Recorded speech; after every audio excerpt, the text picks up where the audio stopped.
ഞാനും ഉമ്മയും കൂടെ ഒന്ന് പുറത്ത് പോകാമെന്ന് വിചാരിച്ചിട്ടോ. വലിയ സംഭവത്തിനൊന്നുമല്ല കേട്ടോ. സൂപ്പർ മാർക്കറ്റിൽ പോയിട്ട് 2-3 സാധനങ്ങളൊക്കെ വാങ്ങിക്കാനുണ്ടായിരുന്നു. ശരിക്കും പറഞ്ഞാൽ വീട്ടിലെത്തിക്കഴിഞ്ഞാൽ ഉപ്പാക്കുള്ള എപ്പോഴുള്ള പരാതിയാണ് കേട്ടോ. എൻ്റെ കുട്ടിക്ക് വീട്ടിലെത്തിക്കഴിഞ്ഞാൽ വീട്ടിലിരിക്കാൻ ടൈമില്ല എന്നുള്ളത് കേട്ടോ. കാരണം ഉമ്മ ഇങ്ങോട്ട് പോവുകയാണെങ്കിൽ ഞാനും പിന്നാലെ ഉണ്ടാവും. പിന്നെ ഉമ്മ ഇങ്ങനെ ചോദിക്കും, ഈ ഉണ്ടോ എന്ന് ചോദിക്കും. കാരണം ഉമ്മാക്കറിയാം എനിക്കിങ്ങനെ പോകുന്നത് ഇഷ്ടമാണെന്നുള്ളത് കൊണ്ട്. അങ്ങനെ സൂപ്പർ മാർക്കറ്റിൽ പോയി നമുക്ക് ആവശ്യമുള്ള കുറച്ച് സാധനങ്ങളൊക്കെ വാങ്ങിച്ചു. പിന്നെ അതിൻ്റെ ഇടയിൽ ഉമ്മ ഇങ്ങനെ ചോദിക്കേണ്ടത് ഇത് വേണം എനിക്ക് ഇത് വേണം.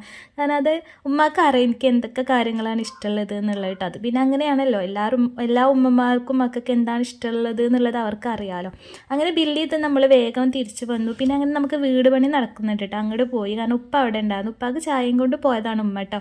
ഇന്ന് പണിക്കാരൊന്നുമില്ല, പക്ഷെ കുറച്ച് നനക്കാനും കാര്യങ്ങളൊക്കെ ഉള്ളതുകൊണ്ട് പോയതാണ്. അപ്പം ഞങ്ങൾക്കുള്ള ചായയും കൂടെ എടുത്തു കേട്ടോ. അങ്ങനെ ഞങ്ങളെല്ലാവരും കൂടെ ഒരുമിച്ച് അവിടെ ഇരുന്ന് ചായയും ചിപ്സൊക്കെ കഴിച്ചു. പിന്നെ അപ്പോഴേക്കും ഇതാ താത്തയും മക്കളൊക്കെ വന്നിട്ടുണ്ടായിരുന്നു കേട്ടോ. പിന്നെ കാക്കും മക്കളെയും കൂട്ടി എല്ലാവരെയും പിടിച്ചു ഇതാ വീട്ടിലേക്ക് കൊണ്ടാക്കുകയാണ്.